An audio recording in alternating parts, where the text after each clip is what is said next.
Señor, gracias porque tenemos el día de hoy el privilegio de acercarnos hasta tu trono, porque nos has dado la bendición de tu Espíritu, porque tenemos tu palabra, Señor, que es verdad y a la cual queremos estar atentos como una antorcha que alumbra en un lugar oscuro, Señor.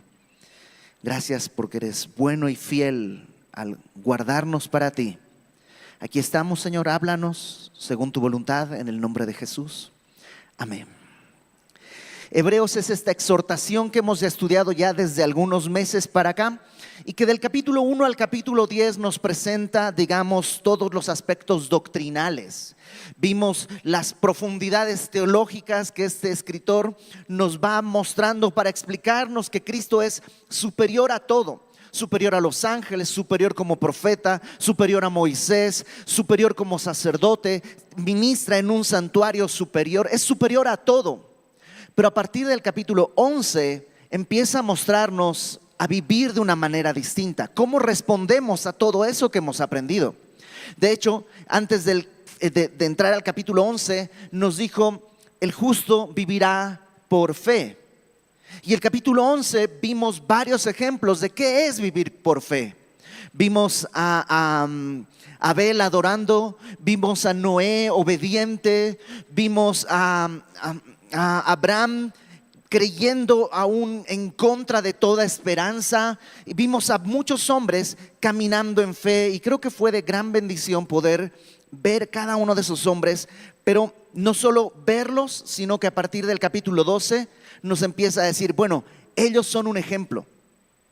Y ahora con toda esta gran nube de testigos, tú tienes que correr esta carrera que tenemos por delante. En la Biblia se equipara la vida normalmente como una carrera, porque efectivamente una carrera tiene un principio y un final, un destino, hay un propósito.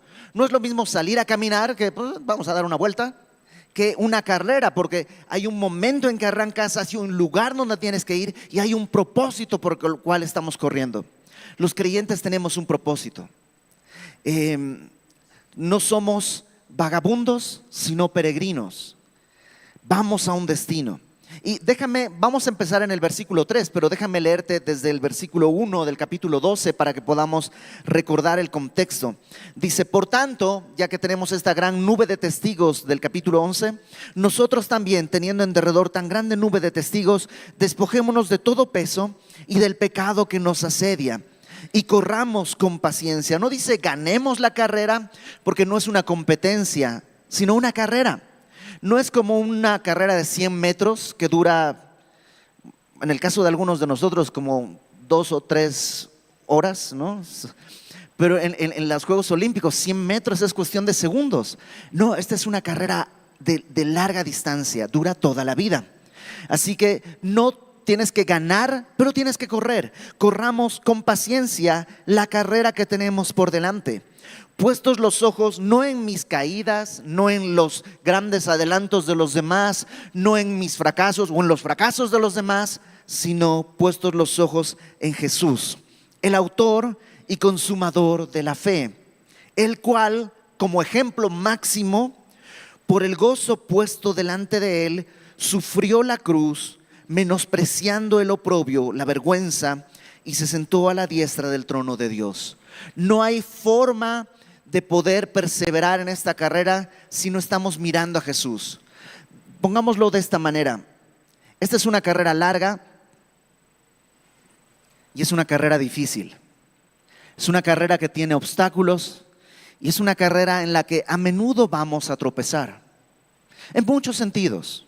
A veces será nuestra propia culpa. A veces será descuido, no fue mi culpa, no vi el hoyo y metí la pata y me caí. A veces será culpa de otros, que por querer correr o por ganar nos empujan, nos golpean. Pero es una carrera difícil. Y en esta carrera difícil, ahora en la parte que veremos, vamos a escuchar como palabras de un entrenador. Como un entrenador que está viendo a aquel que está pues entrenando para la carrera y cómo le va dando consejos para poder llevar a cabo esta carrera. Acuérdate, tenemos una carrera por delante. No importa si te paras, la carrera sigue adelante. No tenemos que, como decía el poeta, llegar primero, sino solamente tenemos que saber llegar. Y para saber llegar, el versículo 3 comienza diciendo: considerad. Algunas versiones, y yo creo que correctamente, porque el texto griego parece que así lo marca, traducen antes del considerar un por tanto. O sea, por todo lo anterior, porque Jesús está puesto delante de nosotros, Él puso el ejemplo por el gozo puesto delante de Él, Él fue adelante, ahora Él está delante de nosotros. Por tanto, considerar. Y considerar es considerar cuidadosamente, mira atentamente a aquel que sufrió tal contradicción de pecadores contra sí mismo. Esta frase es difícil de comprender porque el lenguaje es extraño, ¿no? Considera a aquel, a Cristo, que sufrió tal contradicción de pecadores contra sí mismo. ¿Qué quiere decir eso? Bueno, la palabra contradicción, algunas Biblias la traducen como oposición. Tuvo una oposición de pecadores. Para él tampoco la carrera fue fácil. Hubo pecadores en su familia. ¿Te acuerdas de sus hermanos diciéndole: si eres uno, ¿por qué no te quieres dar a conocer? Deberías ir. Como que siempre intentaron oponerse de alguna manera a su ministerio. La palabra contradicción también puede traducirse como hostilidad. Hasta el último momento en la cruz, el mundo fue hostil con aquel que no hizo nada malo. Ahora, dice, esta contradicción de pecadores contra sí mismo, fueron contra él en sus dichos, en sus palabras, en sus esfuerzos. Algunas traducciones, algunas versiones y algunos eruditos piensan que este texto debería leerse: considerad a aquel, a Cristo, que sufrió tal contradicción de pecadores contra ellos mismos. En vez de contra sí, haciendo referencia a Jesús, sería contra ellos, porque el pecado siempre es contra nosotros mismos. Cuando peco contra Cristo, cuando desprecio al Señor Jesús, ese pecado va a ser contra mí mismo al final. Entonces, ¿cuál de las dos versiones es la correcta? Todavía los eruditos, aquellos que están haciendo crítica textual del texto, no lo han definido, pero ambas son correctas. Él vivió una contradicción contra sí mismo, y los pecadores, al pecar contra él, estaban contradiciéndose a sí mismos, estaban pecando contra ellos mismos. Lo que dice el autor es: sí, la carrera es difícil y Jesús lo sabe. Él corrió esta carrera delante de nosotros. Así que considéralo para que, versículo 3, con un propósito, para que vuestro ánimo no se canse hasta desmayar. Sabes que la Biblia considera posible que las pruebas, que las dificultades, que los dolores te cansen hasta desmayar. No sé si alguna vez has estado tan cansado que has dicho: no puedo dar un paso más. Si has ido al campo alguna vez, yo cuando era niño vivíamos en Santa Cruz, que es donde viven mis papás, pero Santa Cruz está relativamente cerca de un pueblito que se llama Valle Grande, que si estuviste atento a las noticias de los 60s, algunos de ustedes no, pero en los 60s, ahí cerquita de Valle Grande, en la higuera, es donde apresaron y luego mataron, bueno, en el Yuro apresaron al Che y lo mataron en la higuera. Y después llevaron el cuerpo a Valle Grande, que es este pueblo donde curiosamente nació mi papá. Entonces íbamos a menudo a Valle Grande a visitar a la familia, y la familia tenía terrenos con duraznos y con frutas y frutillas, fresas. Y a menudo pues íbamos con amigos o con mis hermanos a esas fincas, y nos decían: está aquí cerquita, ¿no? Para alguien del campo era aquí a la vuelta, pero para nosotros de ciudad eran horas y horas y horas de caminar, y a veces estábamos a la mitad y ya no habían pasos para dar. Y esa sensación de no puedo más, me estoy muriendo de sed, y no hay Oxxo, todavía no se han inventado, estamos en 1984, no hay Oxxos. Entonces, ese ánimo, Dios lo conoce. Espiritualmente el peso a veces es tan duro que Dios considera que es posible que desmayemos. ¿Y cuál es la receta? Considera a Jesús. Vuelve a poner tus ojos en Él. Es que la regué otra vez. Ajá, no estoy pidiéndote que te fijes en ti. Es que ellos la regaron contra mí. Ok, no estoy pidiéndote que te fijes en ellos. Pon tus ojos en Jesús, el autor y consumador de nuestra fe. Considera, piensa en Él, que Él también sufrió tal contradicción de pecadores, para que tu ánimo no se canse hasta el desmayo. Verso 4. Porque aún no habéis resistido hasta la sangre, combatiendo contra el pecado. Esta frase también es difícil de entender. ¿A qué se refiere? Muchos piensan que está haciendo referencia a los del capítulo 11. ¿Te acuerdas que hubo muchos que por su fe murieron, fueron aserrados, fueron desterrados? La iglesia, la historia de la iglesia está llena de mártires que por su fe dieron su sangre, y pareciera que el autor está diciendo: todavía no has llegado al fondo, todavía no has resistido hasta la sangre. Pero te soy sincero, aunque ese es el entendimiento general de este versículo, a mí me sonaría que el texto te estaría diciendo: no chille, ya ni has corrido y ya estás cansado. Y no creo que sea el corazón de Dios, porque Dios sabe que somos polvo. Probablemente ustedes aguantan mucho. Te soy sincero, yo no aguanto mucho. El dolor, el peso me agüita, me agobia, me angustia, me aplasta muy a menudo. Algunos de ustedes tal vez son muy fuertes, gloria a Dios, pero habemos otros que no lo somos, que las tristezas nos calan hondo, y que si el versículo dijera: todavía no has resistido, ya ni aguantas nada, sería casi una burla de Dios. Entonces, ¿a qué creo yo que se refiere este texto? Yo creo que no está hablando ni de Jesús derramando su sangre en la cruz, ni de estos hombres del capítulo 11 muriendo por su fe, sino de Getsemaní. Porque lo que nos dijo es: considera a Jesús. Y en Getsemaní Jesús sufrió la prueba máxima. Él está en el huerto de Getsemaní, a punto de ser entregado a los romanos. ¿Con qué propósito?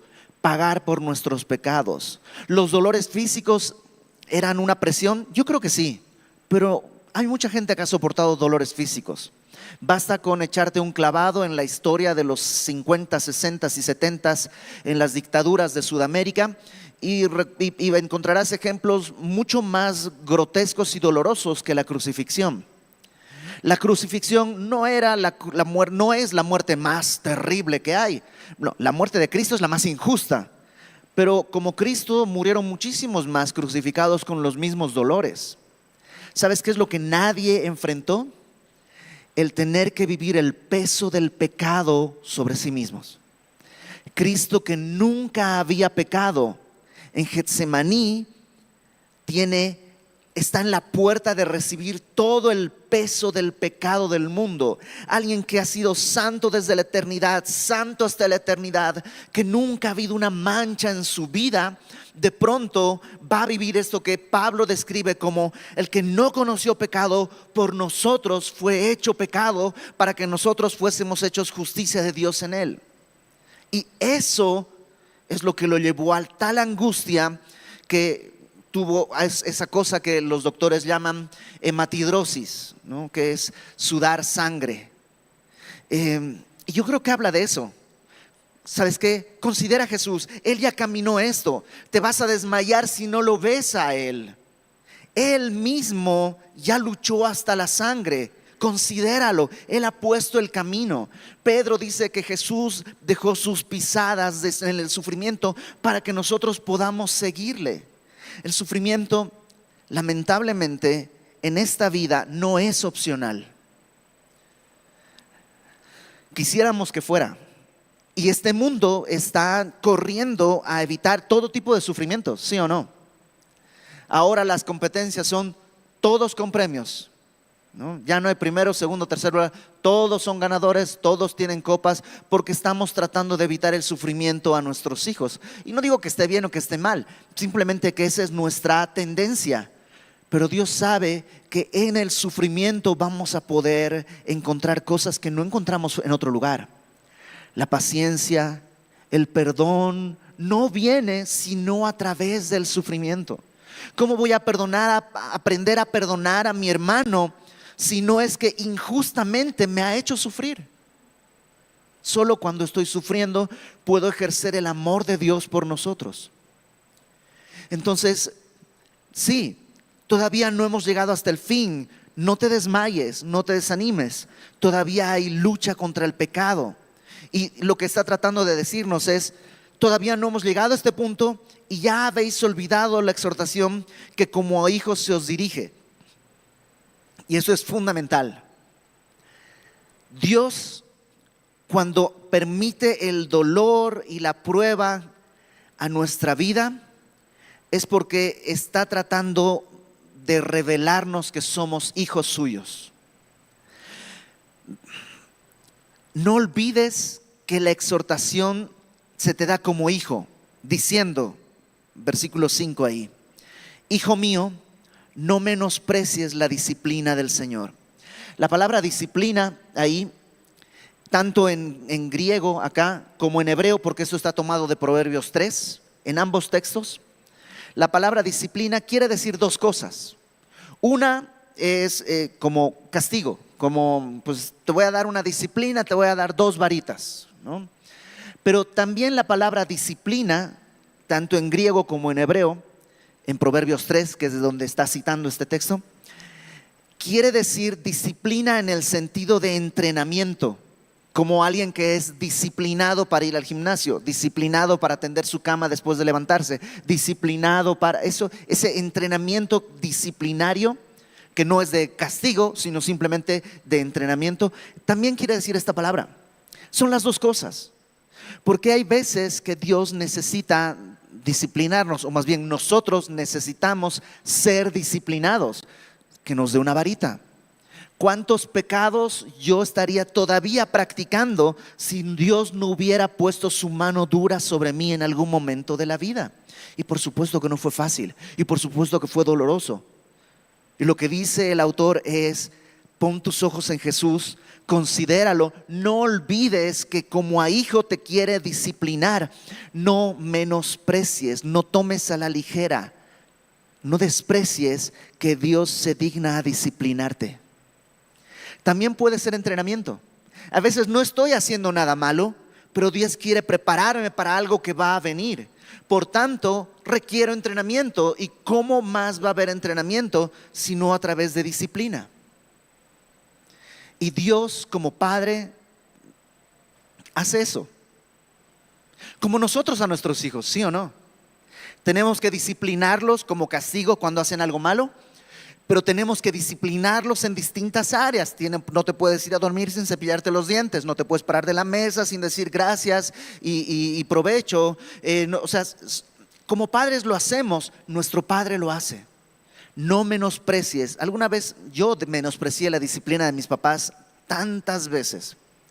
Y el día de hoy digo, ay, si hubiera escuchado a mi papá, si hubiera escuchado a mi mamá, cuántas cosas el día de hoy no estaría. Plantas que eran hierbas en ese momento se convirtieron en árboles gigantes, en baobabs. ¿Sí leíste El Principito? ¿No? Los baobabs, estos árboles gigantes, eran plantitas. No los arranqué a tiempo y ahora es más difícil. Bueno, el Padre nos disciplina. Hijo mío, no menosprecies la disciplina del Señor, ni desmayes cuando eres reprendido por Él, porque fíjate esto, el Señor al que ama disciplina y azota a todo el que recibe por hijo.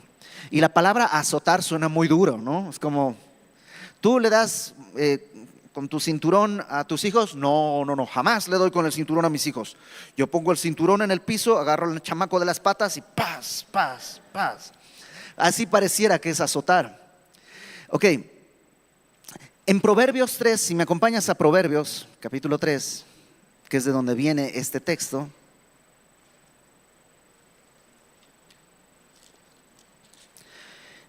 Versículo 12, 3:12 dice, porque Jehová al que ama castiga, disciplina, esta palabra que ya hemos visto, como el padre al hijo a quien quiere. ¿Y dónde está lo del azote? ¿No? Ahí no está. ¿Por qué no está lo del azote? ¿Quién se lo puso en el Nuevo Testamento? Bueno, ya hemos topado con esto un poco antes. El escritor de esta carta no está leyendo el hebreo, sino está leyendo la versión griega, la Septuaginta. Y en la Septuaginta sí está el que azota. Pero ¿de dónde sale de todos modos? Bueno, la mejor explicación que yo puedo entender es que en el hebreo original las palabras no tienen vocales. La palabra escrita no tiene vocales, solo consonantes. Mucho más adelante se inventó el texto masorético, que lo que hace es poner unas comillas para que representan las vocales. Entonces, imagínate si tú escribieras solo con consonantes y quisieras poner mi mamá me mima. Solo pondrías Y ahora, ¿cómo lo interpretas?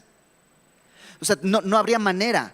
Es por tradición oral o de alguna manera. Bueno, la palabra que está aquí, que es azotar, puede, dependiendo qué vocales les pongas, traducirse como padre o azotar.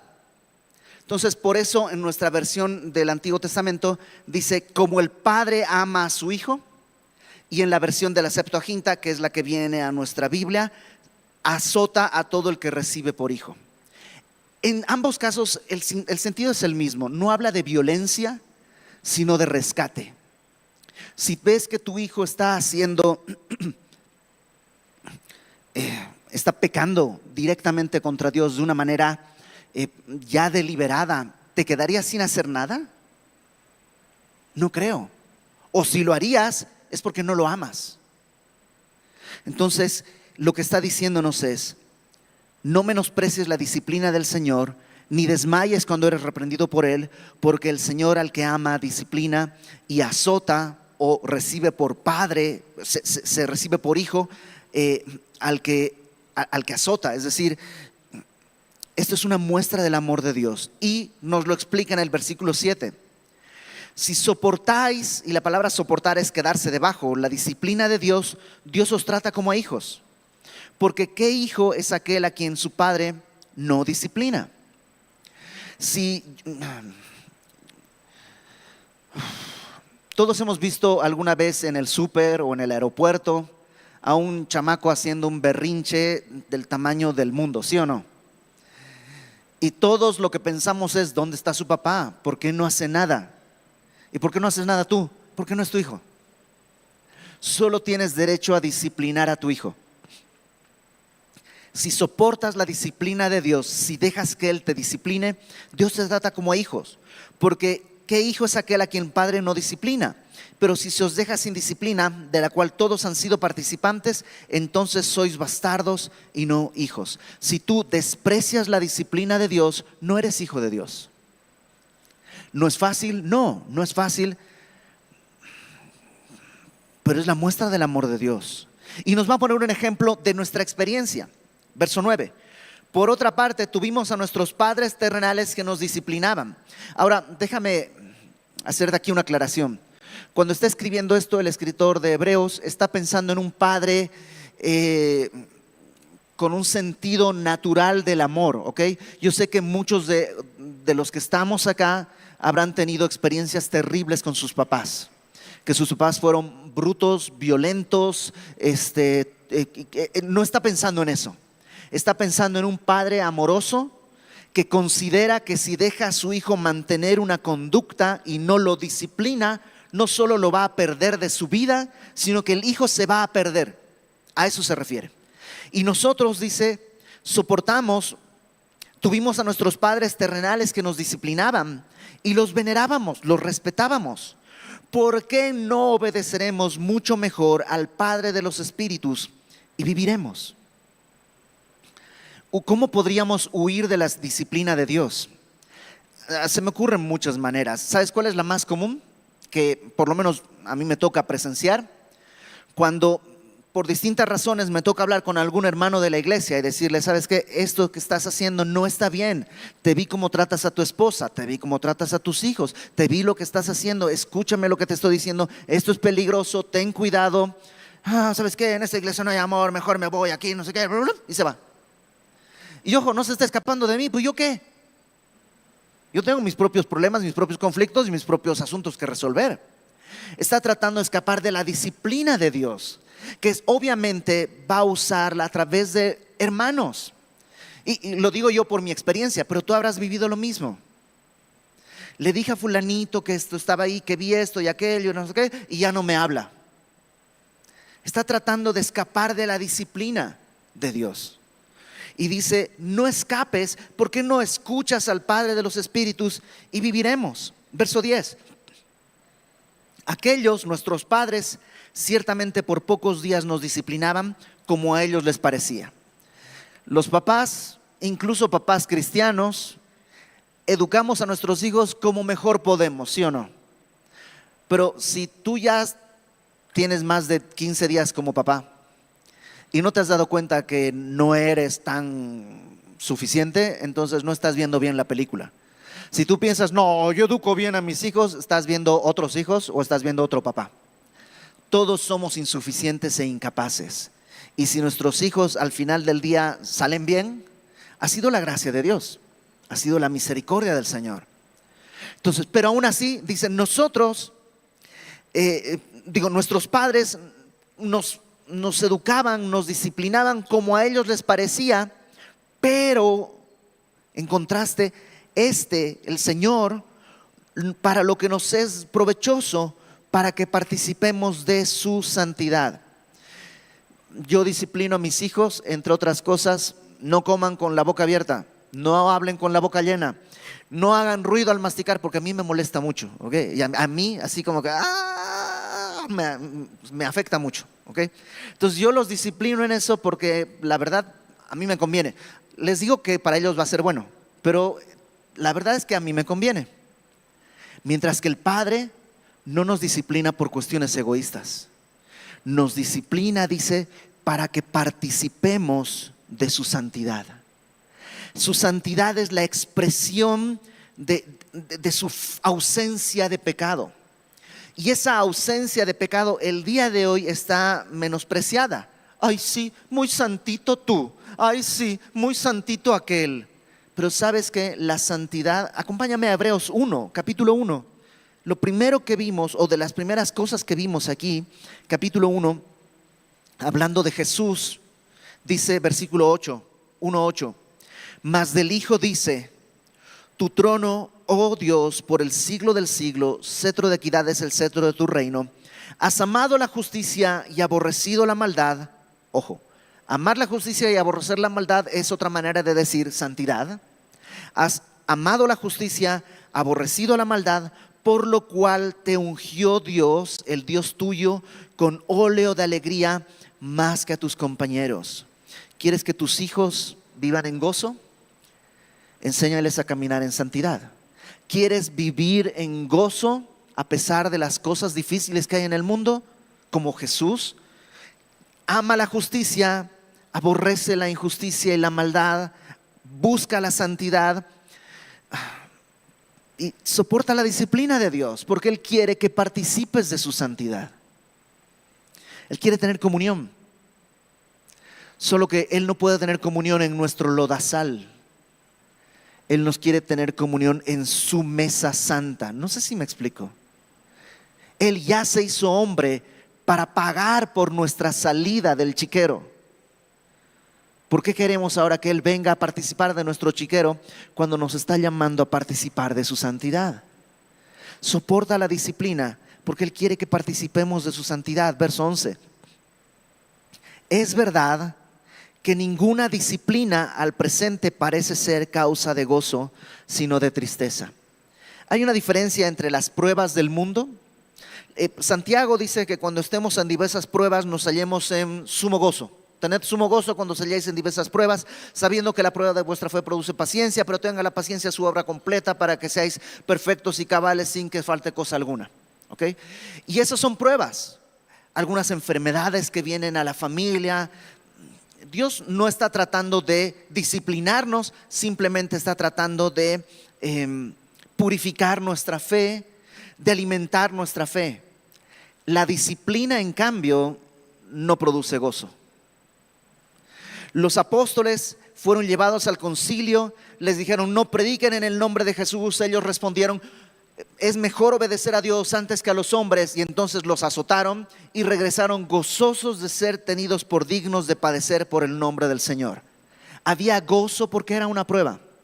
La disciplina no produce gozo, porque la disciplina está diseñada para que duela. Si yo tengo que darle una varita a mi hijo y no le duele, entonces es una burla para él, para mí y para Dios. No tengo que lastimarlo, pero tiene que doler. Es una diferencia grande. No tiene que ser un abuso, pero tiene que sentir una consecuencia, que el camino que está tomando es peligroso. Entonces, la disciplina, dice, no es causa de gozo al presente. Nadie goza la disciplina, pero después da fruto apacible, fruto de paz, fruto apacible de justicia a los que en ella han sido ejercitados. Dios trae paz. Y dicho sea de paso, una de las cosas que veíamos en la escuela de padres este año es que si después de dar la disciplina a tus hijos no terminas abrazándote a tus hijos y llorando con ellos de amor y de gozo, no fue una buena disciplina. Probablemente fue abuso y no está bien. La disciplina tiene que terminar con reconciliación, con un fruto apacible de justicia entre tú y tus hijos. Si no, nomás te desquitaste, y eso es ser abusivo. Entonces, recibe la disciplina de Dios. ¿Cómo sé que Dios te va a disciplinar? ¿Eres su hijo? Si eres su hijo, te va a disciplinar. Sin ser profeta te lo digo, te va a disciplinar. Pero es muestra de su amor. No huyas de la disciplina. ¿Va a ser fácil? No, la disciplina no causa gozo al presente, pero después da un fruto apacible a los que en esa disciplina han sido ejercitados. Y todos necesitamos esa paz. Y Dios nos está invitando a todos a esa paz. Entonces, vamos a orar. Vamos a pedirle al Señor que si hay algo en nosotros que requiere disciplina y hemos estado escapando, ¿no?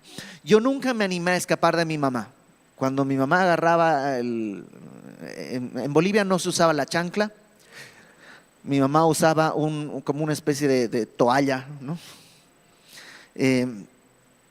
Nunca me escapé, pero sí sabía de algunas personas que se escapan, ¿no?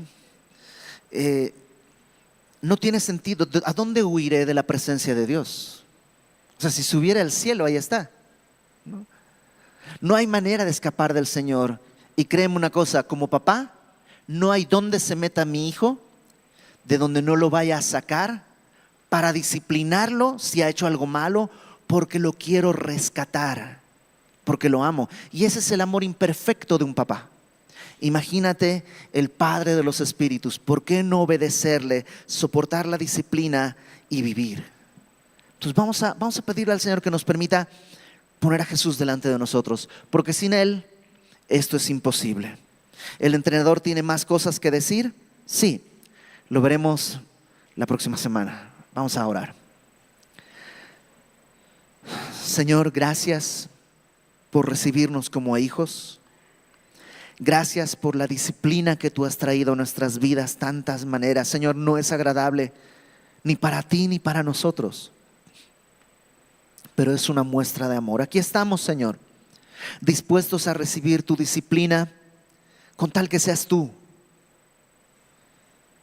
Ayúdanos a poner nuestros ojos en ti, a recordar que esta carrera todavía sigue, que tu disciplina no nos descalifica de la carrera, simplemente nos prepara para seguir corriendo. Gracias por tu amor, gracias porque no nos has abandonado, gracias porque no somos hijos ilegítimos, sino hijos verdaderos, tuyos. Aquí estamos, Señor. Te ruego que cada uno de mis hermanos, los que estamos acá, si hay algún área en la que estamos escapando de tu disciplina, el día de hoy nos permitas detenernos, escuchar tu voz, recibir tu disciplina y recibir tu consuelo. Poder terminar sentados en tus piernas siendo consolados por tu propia mano. Aquí estamos, Señor. Necesitamos tanto de ti. En el nombre de Jesús, Padre, ponemos nuestras vidas en tus manos. Recíbenos como hijos. Guárdanos, disciplínanos, consuélanos, levántanos. Pon nuestros ojos en ti, Señor. Haz tu obra en nosotros. Te lo pedimos en el nombre de Jesucristo, nuestro Salvador. Amén.